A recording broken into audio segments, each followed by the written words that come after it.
you for joining us for the 2021 Virtual Southern Home and Garden Show virtual presentations. Today we have Miss Celeste Scott talking about herbaceous ornamentals.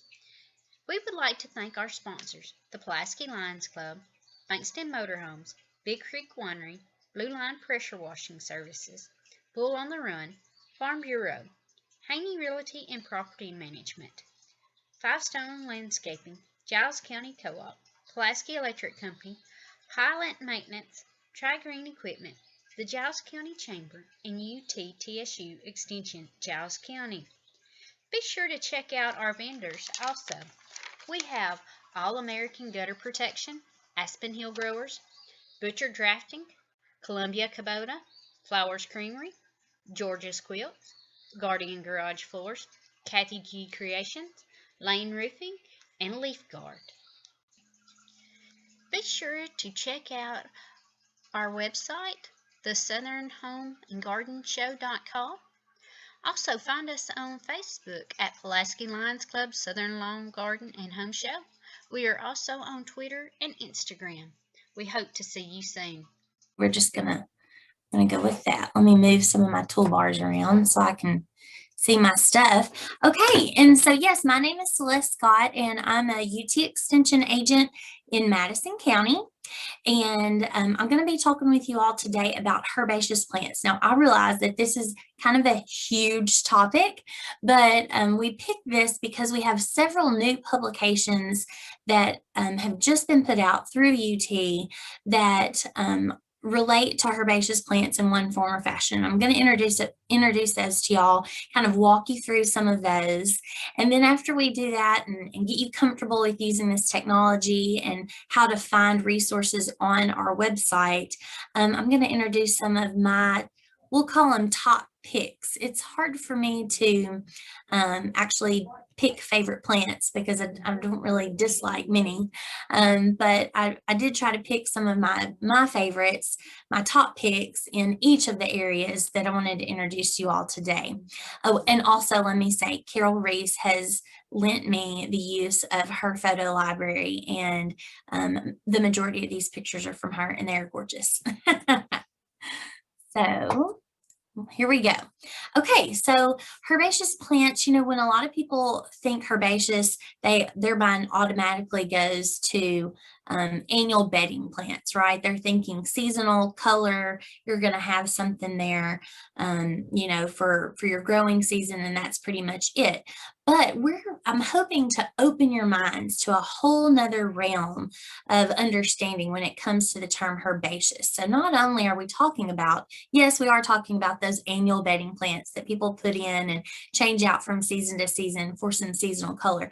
We're talking about so many more things, right? So this includes perennials. This includes foliage plants, ferns, bulbs, and so many others. And so I hope by the end of our discussion today, you will be able to see just how much interest that you can create in the garden by using a variety of herbaceous plants, right? You're going to be able to have interest all the way from spring all the way through winter, really. So don't forget to visit your display gardens that are around the state. We have 3 UT gardens. There's one location in Jackson, which is right here where I'm at in Madison County. So that's UT Gardens Jackson. We have another in Crossville, and then there's the UT Gardens Knoxville, which is their own campus. So be sure to go to these display gardens. Many of them also are perform trials throughout the season. So you're able to see some of the newest things that are coming onto the market and seeing how they're performing in those trial gardens before they're introduced to the market, or maybe some of them actually are already on the market, but we're trying to do that research for you just to let you know and assure you that these plants are going to perform well in our specific environments. And I love the fact that we have a display garden location in each region of the state, west, east, and middle. I mean, west, east, and middle, because our growing conditions in each of these areas are so different from one another. So just because we trial say a vinca in West Tennessee that does excellent that doesn't mean that it's going to perform quite as well in Knoxville or even on the plateau, which we all know has some very unique growing conditions as well. So be sure to visit the display gardens that are in your region of your state so that you can get some really good ideas on where to head with these plants. Now, don't fall victim to the flower dazzle. I have to say that I am guilty of this very thing. You know, now is the time of year where we're getting out, we're going to the nurseries, we're seeing all these flowering plants, and the nurseries are beautiful. And I want to say it's almost an impulse buy for me, right? I see it, I think it looks beautiful, and I buy it.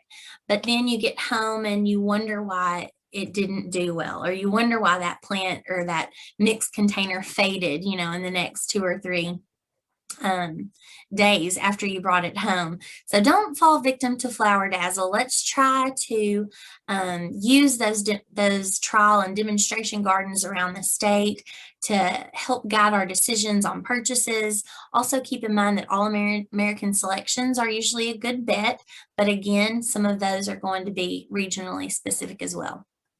And I believe you can see this little sign up here in the top left corner of this picture here.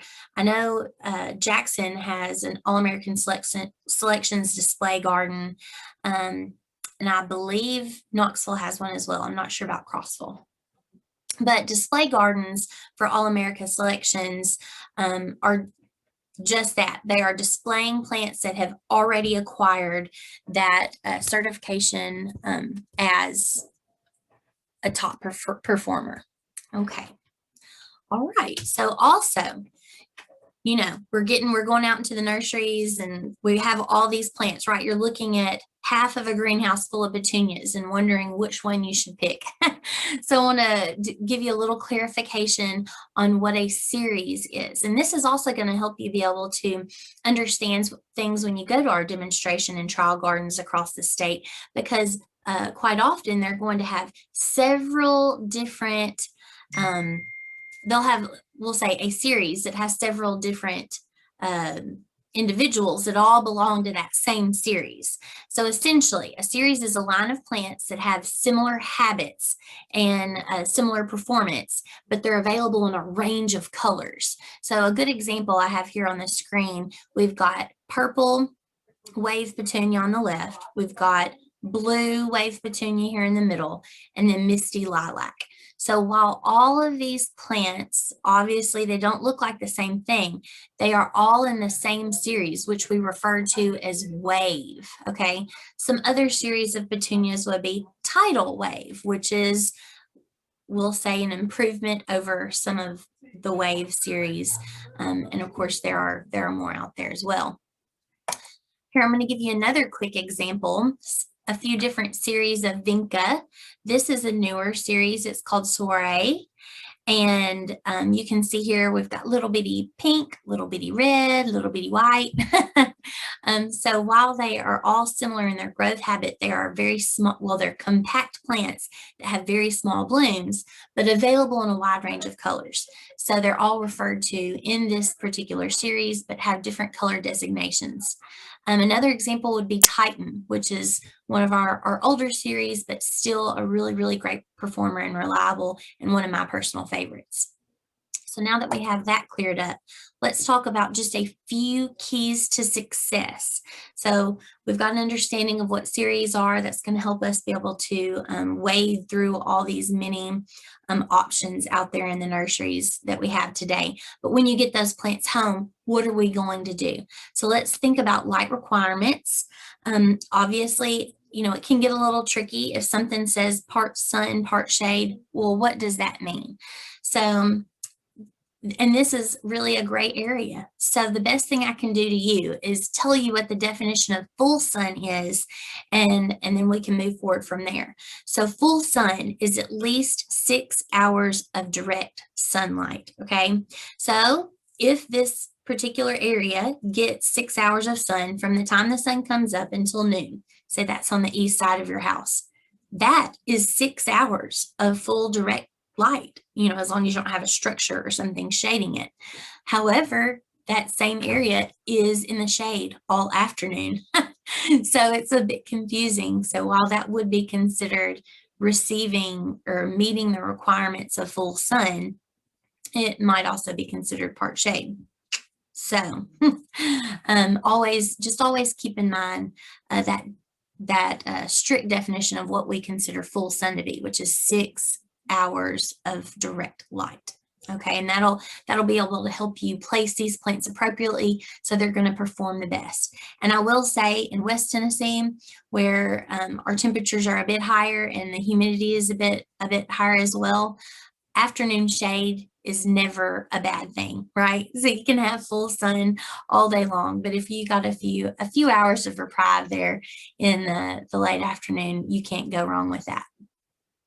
Also, weed Celeste, control. before you, can I ask real quick on when you talk about shade and sun, what about filtered shade where you've got like a small tree or something, and you know, so how does that, because it gets some sun and some on and off through the day? That's a great question. So we refer to that as dappled shade. And again, even though it is getting a certain amount of sun, it's going to fall into that part sun category if at no time during the day it's receiving direct light. Does that make sense? Yes. Yeah. Okay. And what I would consider full shade would be something, a place that receives less than 3 hours of direct light. So there's that's why I'm saying it's a gray area. There's a big gray area in that part sun, part shade category. But the good news is for us is that plants that like full sun, like I said, are not going to dislike a little reprieve. You know, if they're in some dappled shade at some point in the day, or if they are getting some shade towards the end of the day when the light coming from the sun is most intense, those can help us. So I know it's a bit confusing, but the good news is that we go into a little more depth into these areas about light requirements in our publications that I'm about to show you. So let's get there, and then hopefully that'll clear some things up, and y'all be able to use that as reference in the future to go back in case you ever get a little turned around in that area. So then I want to talk about weed control. The use of mulch is so important in the landscape. Mulch not only is helping us to control weeds by blocking out the light that's necessary for those weed seeds to germinate, but it's also helping to retain moisture. And if we're, thinking about installing bedding plants, those seasonal color plants that we were talking about, it's very important that they have access to water for them to get established. Now, some of those can be very drought and heat tolerant, say like vinca or zinnias, once established. But the mulch is only going to help us, right? Preserve moisture and regulate the soil temperature. So it's mulch can be very important for both of those, weed control and moisture control. Then let's talk about fertility. So many times we get these plants home, pop them in the ground, and they perform well for a month or maybe even 2, but then they begin to fade a bit and we wonder what is happening. At the nursery, when you buy that plant, it has most likely been fertilized with the slow release type of fertilizer. If you ever look down in the top of the pot, there's those little white prills. And that's what that is. That's a slow release fertilizer. So as we water those plants, the nutrients are slowly released into the root zone. Well, those nutrients only last, depending on what type of fertilizer it is, 2 to 3 months. So we need to replenish that and help them along. So let's not forget to feed our plants if we're, wanting to keep them looking great. And then water, like I mentioned, I kind of mentioned that earlier. Water is so important, especially during establishment. Perennials, once we get them established, we don't have to be quite as concerned about providing water to them on a regular basis because they have that really, well-established large root system. Their roots go much deeper into the native soil than, say, an annual would, which usually stays up in about the top 3 to 4 inches of the soil. And so they'll need more frequent water, okay? Keys to success: knowing the difference between light requirements, managing weeds, supplying for fertility, and making sure they have proper access to water. Those are the 4 things that we really need to pay attention to. It's not rocket science. It's just very basic. Okay, so now I want to get into our publication resources. If you have never visited uthort.com, I encourage everyone to go and visit this site. We have so much information here. But today, the publications that I want to introduce to you, I'm going to show you how to work the website and all the different areas there. But I also want to introduce to you, we have a new publication on seed-grown annuals. We have another publication that focuses on annuals for Tennessee landscapes. This would be more like annuals you would find at a nursery, right? Available for sale in, say, a 6-pack or a 3 or 4 inch container.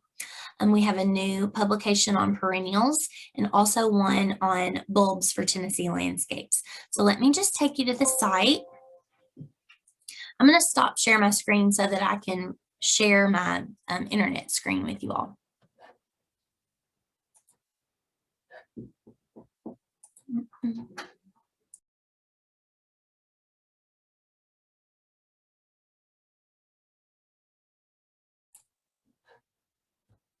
Okay.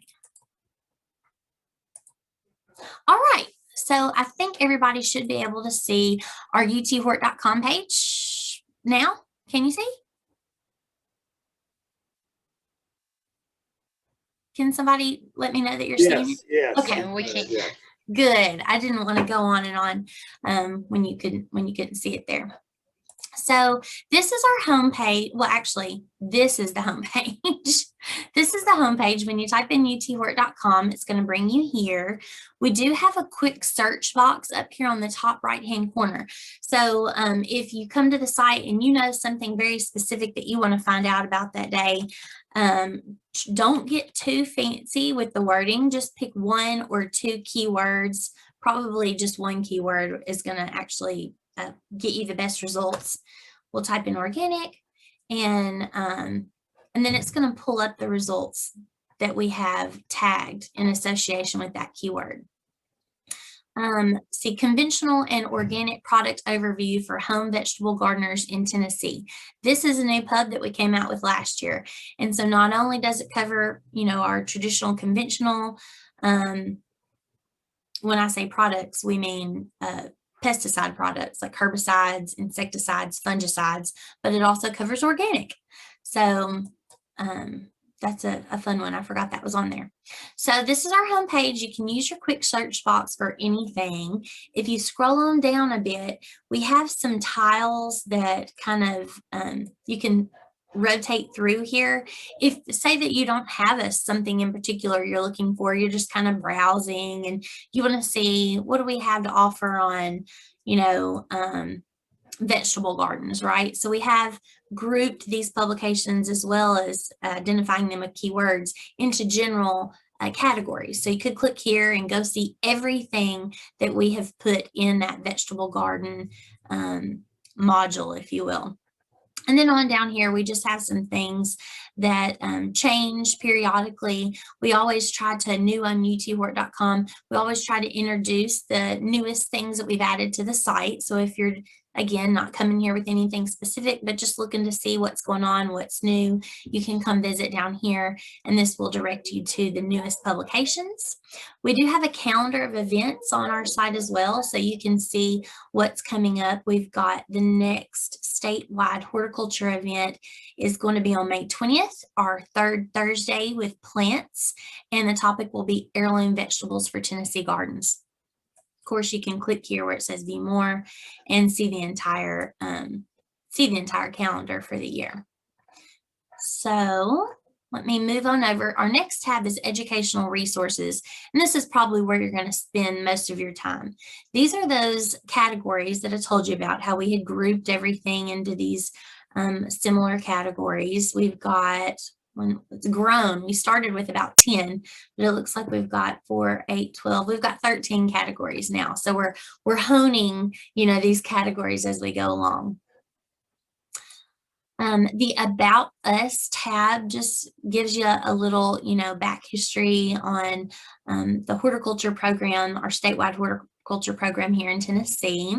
And then, of course, you can see here again, we've got listed out the calendar of events for all of the Third Thursdays with Plants, which is our main public outreach program that we are hosting in 2021. And then the final tab here are just different links to things that we think people who visiting our site might also be interested in. So UT Plant Sciences.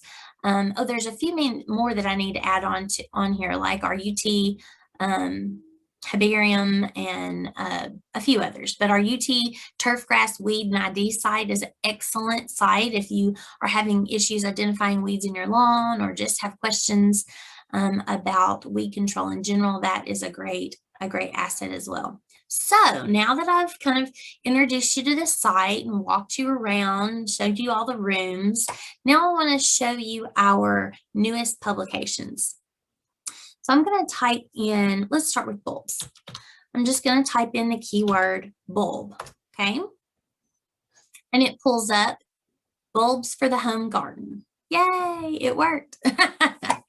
So if you click on read more, it just brings you here where you can actually access the link that takes you to the publication, okay? And we try to put little, blurbs to kind of let you know what's in this publication and save people a few clicks. If you said, oh, well, that's not what I thought that was at all, then you could go back and revamp your search. But let's click on this link here. Okay, and this takes us to D140, which means it's a departmental publication.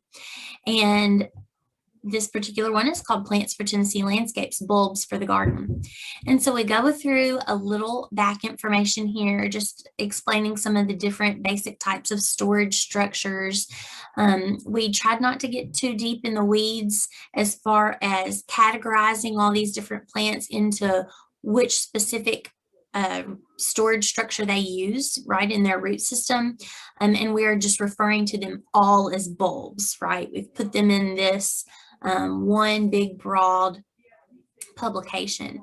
And then just a little discussion here on using bulbs in design and categorizing them into annuals, perennials, and tender perennials, because we do have some bulbs in Tennessee that would be considered annual perennials for the most part, some that are considered tender, and then of course my favorite, perennial. I go for those that don't have to be replanted year after year. So be sure to come here and read through the introductions on these publications, and then the meat of the material comes up in these reference charts below. We've included scientific and common names. They are in alphabetical order by scientific name. So I know some people aren't, they would just refer to the plants mainly by their common names. And so we've included that underneath for kind of a quick access to help you search this chart. The ATP, again, refers to annuals, perennials, or tender perennials. We have marked which of these light requirements these plants would fall into, and then designated their planting time and their bloom time, because generally they're not the same, right? So like we see daffodils blooming in the spring, and that's when we think about wanting to plant them. But in actuality, we need to plant those in the fall. Before, so that we can have that nice display in the spring. So we tried to designate both of those here in the chart for you as well. Now, you will notice that we don't have cultivars listed for every plant, but those that have cultivars that stand out in the industry, we have tried to include those here. And then our final column here is comments.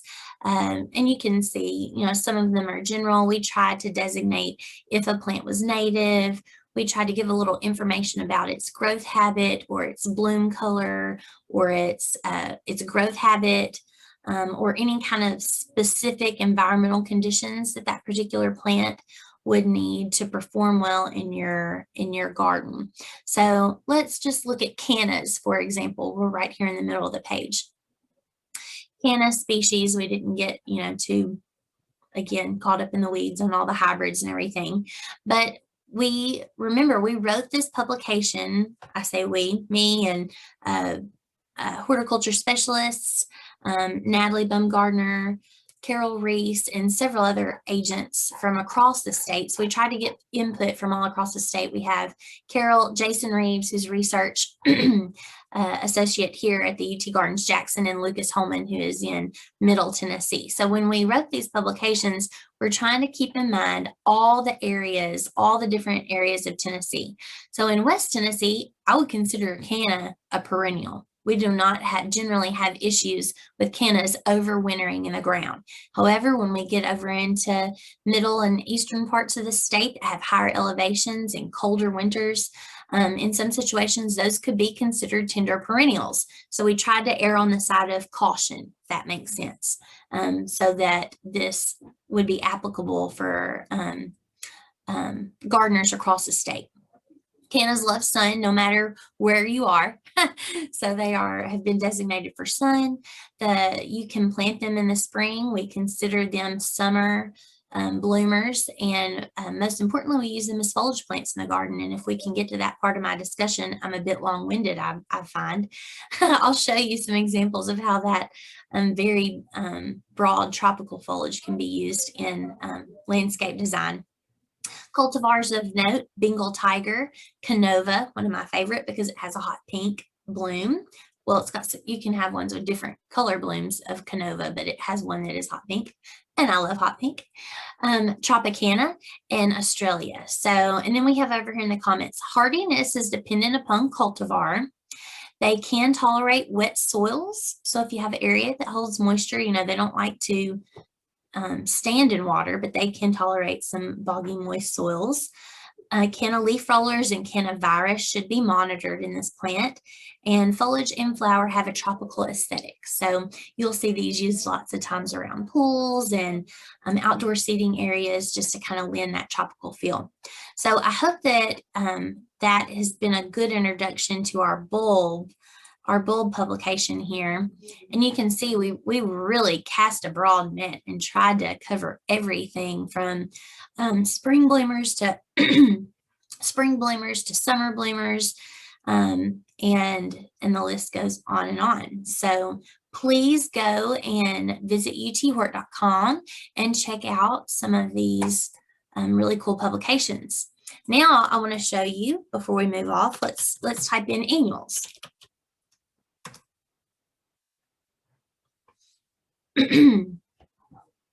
So we have Plants for Tennessee Landscapes, annuals and biennials. So this is the first one that I want to introduce you to.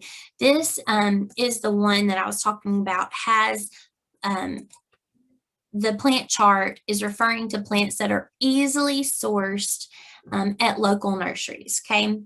And let's scroll down through here. Again, we have several authors of this publication. These were a huge group effort involving people from all across the state. Here we have some instructions that kind of guide you on how to read these charts, and we went into more detail on these W publications on how to read them and how to use them. But again, here we've outlined what part sun and part shade really means. So sun, like I mentioned before, receives at least 6 hours of direct sun. Part sun, the site really receives at least 4 hours of direct sun in any site, or up to 6 hours of morning sun. And then shade, the site receives less than 4 hours of direct sun. Remember, we talked about that earlier. Or filtered dappled light would be considered shade. Again, so I mean, it's very, very similar to the other chart as far as its construction, but we have just included a few different areas here. So I do want to point out that this chart includes annuals and biennials. Now, biennials obviously are less common, but many of them, like foxgloves, hollyhocks, are beloved by gardeners, are available at nurseries, and people will be planting them. And so we've included them here in this list. Now, as you start going through this list, don't feel alarmed that you don't see many of what we refer to as seed grown annuals, or things that do best just by direct seeding them into your garden, in your home garden, because we have another separate publication for those. This particular one focuses on plants that you can walk into a nursery, a garden center, and find growing in a container that's for sale as a transplant. And so, yeah, we'll get into more about that here in a minute. And all, like I said, all these same situations here, we've tried to list cultivars and series to help you. Now, we bolded, this is a little different from the last one, in this column that says cultivar and series.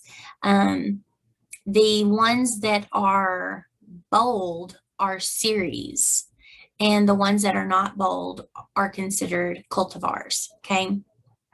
So let's go to one that you might be familiar with. Okay, so Calibrachoa, that's one a lot of people are familiar with. Common name is million bills. Available at nurseries in like usually 3 or 4 inch round or square pots. Super Bells is a particular series. Million Bells, even though we use that as the common name, we use it as the common name because it was the first series that they came out with, and so that's what everyone started calling them by. But Super Bells is a series. Million Bells, Mini Famous is a new series. Noah, Cabaret. So we've got lots and lots of series going on there. Again, we talked about Vinca earlier in our talk. Pacifica, Titan, Mega Bloom is another really beautiful one. Halos, the halos have the white centers in the middle. And there are even some trailing cultivars of Vinca here listed. Cora Cascade and Mediterranean, those are a few that we know have performed well in Tennessee. So I won't spend too much time on this because I feel like you all are kind of getting the gist of where we're going with these plant lists. So let's go back, and now I want to show you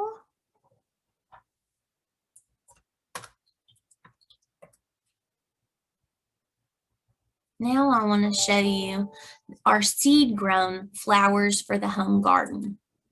Again, I typed in annual and it pops right up. So, and you can see we have a lot of the same authors, but again, we're trying to get good coverage across the state. So these are plants that, you wouldn't generally go into a nursery and find. Many of them are considered like pass-along plants, heirloom plants, something your neighbor or your great aunt or your grandma, shared with you some seeds or dug you up a start of this particular plant. And so that's what we've tried to address here in this publication. And we want people to know that just because they're not found at a nursery or garden center doesn't mean that they're not an excellent plant. It just means that there is something in relation with that plant that is keeping them from selling well at a nursery. And nurseries want to sell plants that they can get a large turn on, right? I mean, they're there to make money and provide quality plants to their customers. But some plants just do not look good in a cell pack, and they never will. And so, if you go and you see this plant that's, looks a bit straggly and isn't looking great, they're not going to have great success selling those at nurseries. But I promise you, if you bought it and planted it, you would be so happy with the results. And again, most of these plants you would be able to start from seed at home or direct seed them into the garden. So we have quite a bit of information here, going over all that information in more detail, and simplifying some of our botanical terms, annuals versus biennials versus perennials and tender perennials. Hopefully that will be helpful to you as well. So we'll get down in here. Let me pick one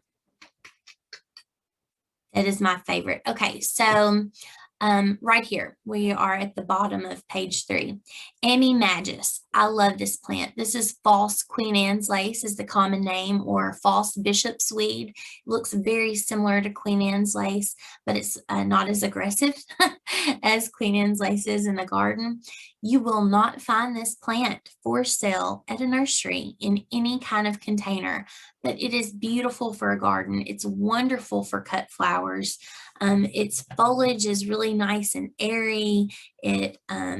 It can add height and a little brightness of color to an area if you're needing to add some texture. It's just a really versatile plant that you can tell by the way I'm talking about it. I'm in love with it. But this is super easy to grow from seed. I've never germinated it indoors. I generally just direct sow outside, and it will reseed. And so we've tried to include some of this information over here on the far right in that comment section. We have also mentioned bloom time, and then this one right here is direct sow. If this particular plant will perform well being direct sown in the garden, we put an X in that particular column to kind of help guide your intentions. So this might be my favorite list because I love growing plants from seed. And then the last one I want to share with y'all today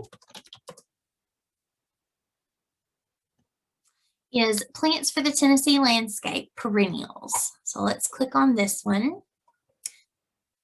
And you can see from the little blurb that we put up here, there's so many plant options for landscapes that it can be overwhelming, right, to select new plants. This publication is practical, easy to use guide that helps you select the best plants for your landscape. It provides information on light and soil needs, as did the others we've discussed, notes about wildlife and other topics. And best of all, it was developed by horticulturalists from across our state. So let's just take a little peek at it. You can tell it looks similar to the layout of our Plants for Tennessee Landscapes annuals and biennials. That was intentional. We're hoping for these to become a series, right? So they have similarities, but each present different material. And again, we've got an introduction here that kind of goes into a little more depth about what you're going to find in these charts, a little more information about how to appropriately read these charts for them to serve you best. So let's go on down. I want to pick one. And again, here in the cultivars of note, we bolded those plants that were considered series and did not bold those that were considered cultivars. Let me find one of my favorite plants and I'll just kind of walk you through it here. Okay, so this is a fun one, and you're going to find if you spend much time with these 3 or 4 publications, you're going to see some plants that appear on more than one list. So Asclepias incarnata, right here, swamp milkweed. This is considered a perennial. But it can also reseed itself readily in the garden. So we also included that on the flowers grown from seed because it's super easy to buy some seed and sprinkle them out there in the garden and get some swamp milkweed popping up, or to collect seeds and share them with friends or other gardeners. So we've got, again, Asclepias incarnata. The common name is swamp milkweed. We tried to include zones on these just because of the fact that we're so varied across the state. Something that might be considered a perennial in, say, zone 6, over near Memphis, might not be considered a perennial in 7B or somewhere farther east. So we did try to include zones just to help with that. On these, we tried to include some size recommendations. You'll see sometimes we have height and width, and sometimes we just have a height because, it just depends. Width can depend on how many plants you have in a clump, or if it's a spreading plant, different types of growth habits. So we did try to provide some guidance on size for the perennials. Again, we've got our light requirements here, and bloom or foliage period. So the reason we put bloom or foliage is because lots of these may not be valued for only their bloom, and some may not have a bloom at all. So we wanted to be sure that people knew what seasons of the year they could expect to get interest out of these plants. you can see here, have lots of cultivar notes for these plants because there are so many valuable cultivars of perennials out there on the market today. So this is not an extensive list of cultivars, but these are ones that you'll find commonly at nurseries and garden centers, ones that we know will perform well in Tennessee. So we've got Cinderella and Ice Ballet. Those were two we decided to include there. And then a few comments. So prefers wet soil, serves as a host plant for monarch caterpillars, and is known for showy blooms in pink and white. Aphids can be an issue. So, the information that you're going to get on each plant varies, just depending on those things that we thought might be important for you to know in order to be successful with growing that plant. And it looks like I'm getting pretty close on time. I may have about 10 more minutes. So I think I will go ahead and share a little bit of my herbaceous PowerPoint with y'all, if you would like that. And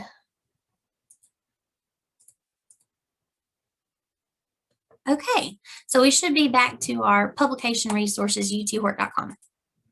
So, I went into great detail with this presentation I've given other times before. So I have a little section here at the beginning about designing with herbaceous plants, and then I get into talking about some of my favorites. So let's just start here with designing. I feel like I could probably get that smaller section in with our last 10 minutes that we have left.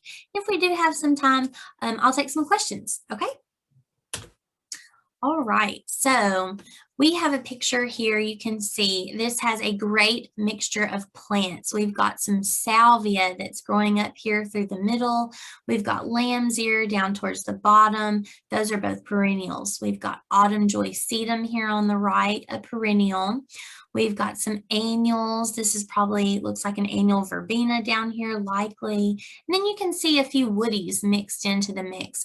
So this is just a good example of how it doesn't have to be one or the other. Don't feel like I just have to have a perennial border, or I just have to have annual bedding plants. I try to mix these things together and have plants that are going to provide interest for all different seasons of the year. So you can see that lamb's ear texture. I can't impress upon you how important it is. I love blooms as much as the next gardener does, but foliage, texture, and color is really what builds the backbone of a great garden design. So look beyond the bloom when you're picking out plants. This was another beautiful landscape. This is a picture that I borrowed from Carol, just showing how you can use these plants, all different types. We've got woodies, we have perennials. You can see here, that's probably Vista bubblegum petunia down here on the bottom right. We've got annuals. This looks to be probably a white cleome, which is also an annual, which is in one of my top favorite plant picks if we get that far, but just beautiful. So we're trying to mix these to create visual interest and texture. You can see we have conifers, we've got things that are tall and have broad leaves, we've got shiny waxy leaves, we've got colored leaves. So you really want to try to mix that up, right? Don't try to do monotonous. And then I threw this one in there because I really love how they took a border that was more traditional, right? We've got daylilies, cone flowers, rudbeckia. I even see a little angelonia. That's an annual. So we've got a good mix of annuals and perennials here, very traditional in their style and feel. But then they threw in some hardy banana. So you can see how that gives it a crazy tropical feel here. And then you can see castor bean leaves poking out here in the background as well. And those just have a really bold, can lend a different effect to the garden. So I liked how they mixed traditional with the non-traditional, and it still looks beautiful. So don't be afraid to mix. That's basically what this slide meant, is don't be afraid to experiment and try new things. You might say, oh, that doesn't really go with what I already have. Well, it might, and you just don't know it yet. So again, let's mix various foliage colors and textures. I want to show you. So we've got, this is dwarf mondo grass here, this black dwarf mondo. I'm not for sure. I think this probably right here is the foliage that's left over from some Lenten roses, possibly. This looks like a lungwort or pulmonaria, calla lily coming up here. So, I mean, all this is foliage, but it's still beautiful because we've got different types of foliage. We have this spotted variegation. We've got colored foliage. Again, up here, we have some spotted variation going on. So you can definitely have an interesting garden even without blooms at all. So I threw this picture in there. I love this picture. Carol usually, she lent these to me as well. So look at the shapes of leaves. Don't just look at the color of leaves. Look at their actual shape. I'm going to change this picture to black and white so that you can see what I'm talking about. So, well, even when this picture is devoid of any color, it's still very interesting because you can see the variation in leaf shapes, and then this grass as well, the variegation in that grass and how it contrasts with those broader foliages of the heuchera, and I'm not sure what this little heart-shaped plant is there, but I just love the comparison of those two pictures in color and black and white to really press home the importance of texture and leaf shape. This was another one. I had to throw it in. I just love foliage stuff. So we've got ferns here. We've got creeping Jenny growing out into the gravel, and just a really, really neat mixture of leaf and plant textures. And now also let's think about, hopefully I've impressed upon you the importance of variation of foliage, right? So now let's think about using foliage to make flowers pop. You know, before I was telling you, don't be too concerned with the flowers. Yes, I love flowers. And some people like to have color themes. I'm not. I'm kind of a one of this, one of that kind of gal. But in this picture, look how the purple in this coneflower in the foreground plays off that dark leaf of, I think that's probably a 9-bark, purple leaf 9-bark back here in the background. To me, I just feel like it makes this flower pop. If you could take your hand and put it over your screen, I'm doing it right now, but I know you can't see that. If you could put your hand over that purple leaf 9-bark plant in the background, it just doesn't look as good. Those coneflowers, they're still beautiful, but there's nothing that's making them stand out to your eye. Now, when you uncover that coneflower really pops out at you. So you can use foliage or plants that are strictly foliage plants and place them strategically in the garden to really make your flower colors pop out and stand out more than they would have by themselves. This is an example of a plant that we love for its bloom, right? This is an iris, but when this plant only blooms for about 2 or 3 weeks out of the year, and then what do we have left? So even when this plant is not in flower, it is still beautiful. It still adds lots of texture and movement to the garden, and I love the variegation on these leaves in this variegated iris. Also, we can use texture as well. We talked a little bit about that already, but I thought this was a really good picture to show you an example of mixing a big, bold, broad leaf like this canna leaf we have here on the right, or this castor bean that we have kind of here in the center in the background, against plants that have much finer textured foliage, like our marigolds here on the right. And even our ornamental peppers that are coming down through the center here.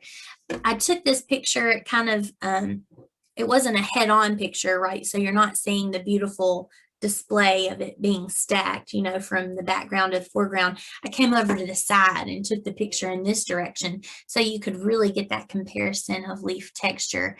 And then Vertigo Pennisetum there is an ornamental grass on the background there on the right, that again really just helps helps those lighter flower colors really stand out and pop, especially. And also, I've got to mention, I love color echoes. So you can see how down here in the foreground, we have this ornamental pepper that has this little purple pepper on it. But for some reason, that color echo of that purple Vertigo pinnacidum in the background, and even the stems of the castor bean in the background, I like seeing that color repetition throughout the garden. So that's another way that you could use color and texture to create interest in your garden.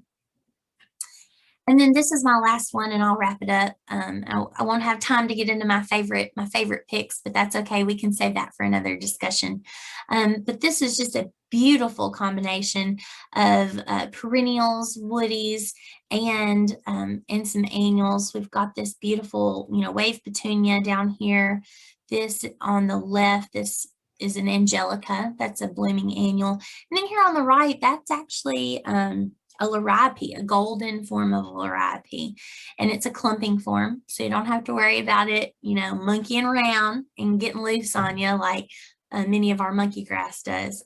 But that is just a really beautiful combination, and I think that that's a good place to leave y'all.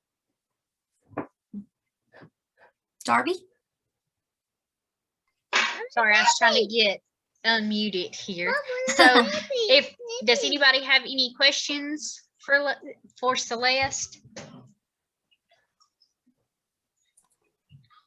I need Celeste to just come to my house and landscape for me. Well, that is so funny that you say that, because I really don't consider myself like a landscaper at all. Like, I'm pretty horrible at making planned designs, but I love to collect plants, and I'll just buy a plant that I like and I'll put it in my garden. And if it's not doing the thing that I want it to do, I just dig it up and move it the next year. So my garden has, it transforms each year. But I do love getting ideas from other people. I do love going to the demonstration gardens and seeing those combinations. That's really what, sometimes you just need something to inspire you, right? So going to those trial and demonstration gardens is really going to help with you being able to make decisions in your garden. And again, just don't be afraid. Don't let the fear of doing it wrong prevent you from doing anything. Does that make sense? It does. And you have a question about what your favorites are for pollinator garden. Okay, so that's kind of a broad topic too. We could spend lots of time on that. But I do love Asclepias. I have several different species of Asclepias in the garden, and many of you may know that that is the host plant for the monarch butterfly. And so it's important for us to have those in our garden if we want their larvae to have food to be able to feed on. So Asclepias tuberosa is what we generally call our perennial milkweed. There's a silky yellow and a silky orange. I only have the orange one in my garden, but I'm thinking I might get the yellow one at the plant sale, the UT Gardens plant sale in Jackson this year. But I do love that one. Also have the Asclepias incarnata, which is, I talked about it on one of our slides earlier. That's the swamp milkweed. And then there's another neat one that I do have, and they keep changing the genus species name of it. I think at the moment it's like Gomphocarpus physiocarpus or something crazy like that. But it has these really neat, I guess seed pods maybe is what you would call it. They look kind of like these little translucent balloon, or balls, that hang off of the plant. So the bloom itself is very small and insignificant, but I do love the plant for that seed pod that it forms, like to dry them, spray paint them, do different things with them. And the monarch butterfly larvae do love them. So those would be some of my favorites for pollinator gardens. Oh, and also in Tennessee, don't be afraid to use annual milkweed, which is Asclepias carvasica. I think is the species name. I know there's a lot of turmoil out there over that issue, but it does not overwinter for us here. So we don't have to worry about the things that other folks have to worry about, like say like down in maybe Florida, where that Cravassica would overwinter and cause some issues. We're going to be planting that fresh in our garden every single year. And you know, they really need that bulk of food to get them through because the perennials grow much slower. Once they eat up the foliage on my perennial Asclepias that I have, if I didn't have my annual Asclepias to fill in the gaps, those larvae would likely die because they just wouldn't have any more food. Also, please confirm name of the purple grass, Vertigo. Yes, Vertigo is the cultivar name, and it is a Pennisetum. Vertigo. But it isn't, even in Jackson, we should call it an annual. Jason Reeves likes to say it's a tender perennial because it overwinters on the berms in Jackson, but that is a unique microclimate. I live 20 minutes north of here, and my Vertigo never comes back. Even when I plant it on the south side of a brick house where it stays warmer and has more sun and is protected from north wind, I cannot get it to come back. So that would be an annual, but it grows huge. I mean, you'll buy it, it'll be a foot maybe when you buy it at the nursery. And by the end of the season, it's like 7 or 8 feet tall. So big. So Celeste, why don't you give us 4 or 5 annuals that you would recommend? Okay, yes. So let's think about my favorite, Vinca. I love Vinca because once it's established, it is drought and heat tolerant. And I do not have irrigation in my beds at home. And so I feel like that is what most people are in the same boat. So I like to use Vinca. You buy them usually in like 6 or 8 packs. So that's really good because you're getting a large volume of plants. But my favorite cultivar, well, actually it's a series. I love the Titan series that I mentioned before. It's older, but it is still my favorite. I like Titan Red. It is not actually red, and you may like come to find this with many things. So say your the blue wave petunia, that is not blue. That is clearly dark purple. But they've named it blue. It's the same situation with Titan Red Vinca. It's called red, but it's really just a very, very dark, hot pink. And it's solid. It doesn't have that little white center in it. That is my very most favorite, but really Vinca in general do excellent. The key to making them perform well is don't plant them too early. They like warm soil. Buying Vinca, I know they're for sale at the nurseries right now, but just let them keep taking care of them until our soils get warm enough. Because if you put them in with cold and their feet get cold, they're not going to be happy with you and they'll be stunted. So I love Vinca. I love begonias, especially I love dragonwing begonias. And I have only been using those in pots for the majority of my gardening life until a few years ago. I saw some planted in a landscape bed in Jackson, downtown Jackson, and around a flagpole in the middle of a parking lot. And they were beautiful and they were huge. And I was just blown away by it. Well, I got down there and started looking around. Of course, they were irrigated, so that makes a difference. I'm not saying that, everyone can make them look that pretty. But I have put some in the ground since then in an area that has more moderate moisture, and I can actually reach it with my watering wand when I'm watering my pots if we haven't had rain, in a week or so. Love dragonwing begonias. They're so beautiful. But now they've come out with, like regular garden begonias too, which typically people associate with part shade, which they do well in.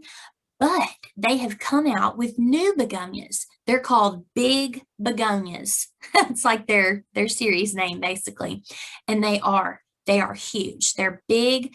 They have the size of a dragonwing begonia, but they still have the leaf shape of your typical garden begonia. And they can tolerate more sun. So lots of neat things going on with begonias. Also, I've never been a fan of like garden impatiens, like our old style garden impatiens. I don't have a lot of shade. I live in the middle of a cotton field. Any shade that I get is cast from my house or a structure or something of that nature. But there are lots of new types of impatiens that can tolerate more sun, and I like them in containers as well. On a porch, they get a little bit of shade. They can do well there. So things like New Guinea impatiens, so pretty. Sun patients. Now, sun patients can take the most sun. New Guinea impatiens can take some sun. They do not, but they don't look like your typical garden impatient. Their leaf shape is different. You can get variegated leaf foliage, which is also fun. They have some very hot, vibrant bloom colors to choose from. So look into some of those. And if you are a fan of the typical garden impatient and have quite a bit of shade, beware of downy mildew. They have been breeding in garden impatiens that are resistant to downy mildew. So look for Bounce series or Big Bounce. And there's a few others, but those have resistance to downy mildew. So if you do have those shadier areas, those could be good for your landscape. I love potato vines. I love all kinds of potato vines. I don't know. I feel like I'm going too long, but those are some of my favorites. I could go on and on. I have a whole nother presentation on that. If we want to do that another time, we can do that. Well,